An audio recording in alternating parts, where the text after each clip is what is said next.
Hey everybody, welcome back to Tech Odyssey. So I'm doing my full review and walkthrough demonstration of the new Sony PlayStation Classic. Now I wanted to go ahead and have it like this so I can press the button and turn it on. You can see it start up, and we're going to go through a couple of things so I can show you the interface, talk about some of the features, and all that good stuff. So without further ado, you walk in front of the camera and hit the power button.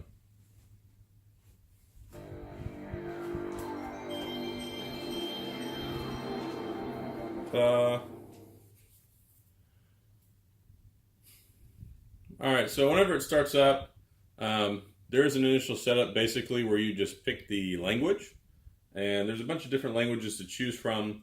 Of course I chose English, but this is what the typical interface looks like. Now, even though this is it's kind of like an emulator essentially, but they have the 20 games on here, and we'll run through the list of the games, but it's still programmed like it's an original disc, which is very interesting because, like, if you've played Final Fantasy VII before, you know it's 3 or 4 discs, because I think there's 4. But whenever it gets to the point in the game where you have to insert disc 2, disc 3, you actually have to hit the open button on the PlayStation to get it to switch discs. So basically, they just copied and pasted all the files from the games onto here. They didn't really change up the emulation at all and left it kind of intact, which is a little weird, especially because, you know, it's like the year 2018 and it's not that big of a deal. But either way, so here's Final Fantasy VII. We got the original Grand Theft Auto, which was a super cool game, Intelligent Cube, Jumping Flash, Metal Gear Solid, Mr. Driller, Oddworld Abe Odyssey, Rayman, Resident Evil Director's Cut, Revelations Persona, R4 Ridge Racer Type 4, Super Puzzle Fighter 2 Turbo, Siphon Filter, Tekken 3, Tom Clancy's Rainbow Six, Twisted Metal, Wild Arms, let me say that better, Battle Arena Toshinden, Cool Borders 2, and Destruction Derby. So that's your list of 20 games that you have, and I'm sure some of these are familiar to you, especially if you're interested in buying one of these, because this has a lot of classics from the 90s. I do wish that it had some other games, like Tony Hawk Pro Skater. That would have been a nice one. Maybe like Super Street Fighter 2, Alpha, or Capcom vs. SNK, Marvel vs. SNK. I mean, there's a lot of games that were on the original PlayStation. Final Fantasy Tactics, Castlevania Symphony of the Night. There's so many I wish that would have made their way over, especially since this is a one-stop shop. There's no way you can add stuff on. There's no way you can download updates.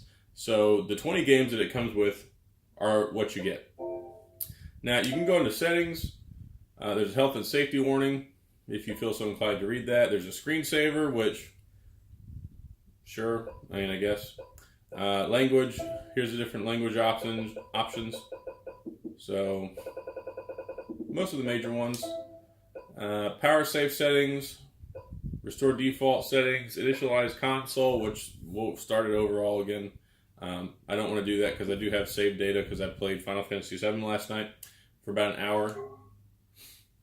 And that's pretty much it. Now, they do have the guides here, which is essentially the same product documentation that comes in the box. So it shows you how to, like I said, to change virtual discs. You've got the option there on the right that tells you quit and go home, the reset button, and then turn the console on and off. It's pretty much it. And one of my biggest points of frustration with this console is that you can't go back to the main menu while you're in a game using the controller. You have to physically get up, walk over to the console, and press the reset button. Kind of annoying. Now, I did have the SNES Classic, and it was the same way, but so I've been playing the Nintendo games on the Nintendo Switch, and it's really nice just to be able to hit a button, and you can take it back to the menu where you can select the other games. Like I said, it is the year 2018. I don't know why in the world they couldn't put that in there. And the other point of frustration that I have is the fact that this didn't come with a power brick. So, fortunately, I have a bunch of 5-watt Apple chargers laying around from all of my Apple phones and my kids' Apple phones for all the years, so I did go ahead and just plug that in. So if you've got like a spare all you need is a 5-volt, 1-amp charger to make this work. So if you have an old Apple iPhone charger laying around, then sure, it works. But no big deal there. Now here's the memory card. It's a virtual memory card, as it says. You can go in and you can check out the save data for the individual. Here, we'll go ahead and open it up. So there's nothing on there right now. And then resume point. So let me go back and I'll show you. Here's my Final Fantasy game. Ta-da! There's my save game. And it looks kind of like it did on the original PlayStation. So as you can see, I played for 39 minutes. It didn't count like the extra 10 or 15 minutes because I did die at the first boss because I wasn't paying attention. But there is that. So let's go ahead and fire up one of these games real quick, and something that'll be interesting to get into.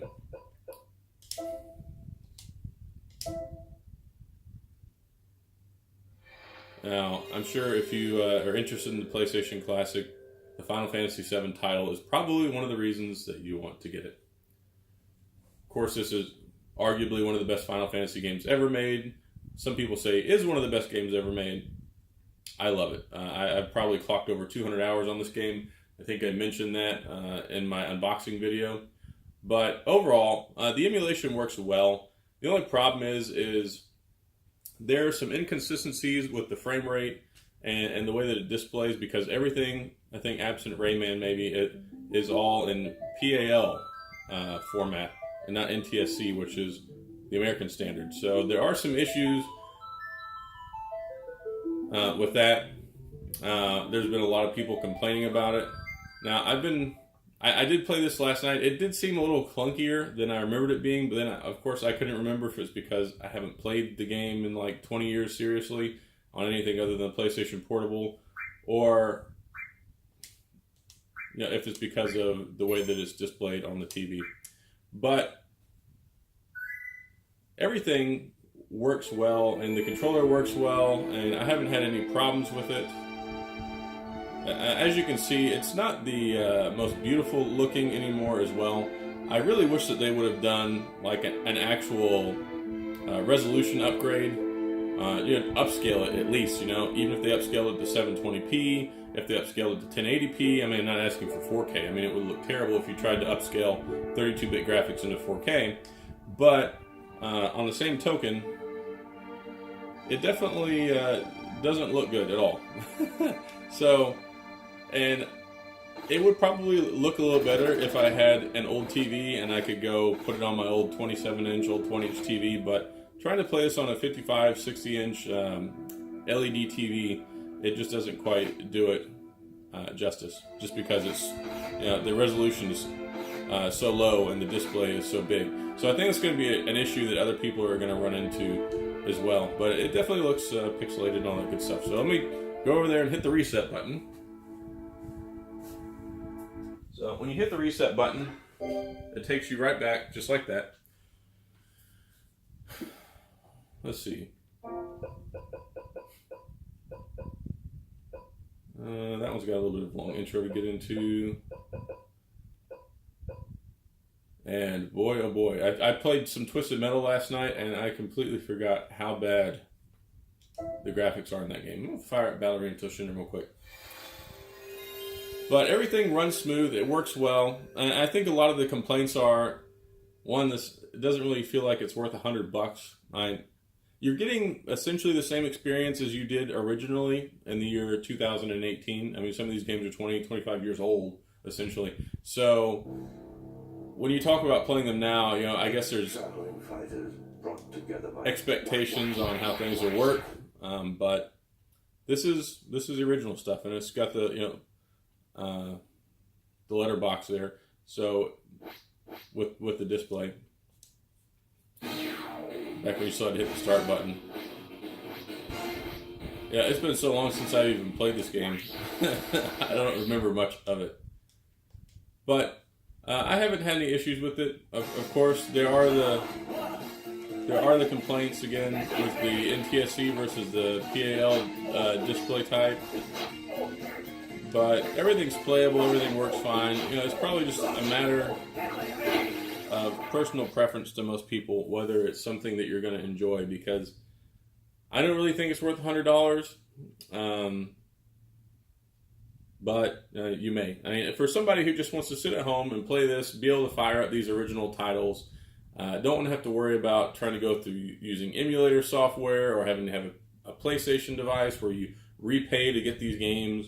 The dollar value for the software titles is there. What you're getting, the underlying stuff that supports it and plays it, seems kind of cheap. But otherwise, I mean, it's all right. And I'm going to enjoy playing Final Fantasy VII. I didn't have any hang-ups playing it last night. I'm going to enjoy playing a couple other games like the original Grand Theft Auto. But if I were to say, is this something you need to rush out and spend $100 on to go buy? I'm like, buy it used or buy it off somebody else, $60 bucks later on. It's definitely worth $60, $70 bucks. $100 I think is a bit much, but it is nice. It comes with the 2 controllers. And also, it does have a regular USB connection. So even though it has a 1.5 foot cord, a 1.5 meter cord, I think, 4-foot cord, something like that. Let me see what it says. So I'll tell you the right one. Yeah, 1.5 meters. So it's got a decent cord on it, but I'm actually using like a 10-foot USB cable extender so I can get it all the way to my bed, so I can play it in my bedroom. So that is nice. Anyway, so that's all I've got. This is the walkthrough, demonstration, and review of the PlayStation Classic. As always, if you have any questions or comments, leave them down in the comments section, and I'll see you guys next time.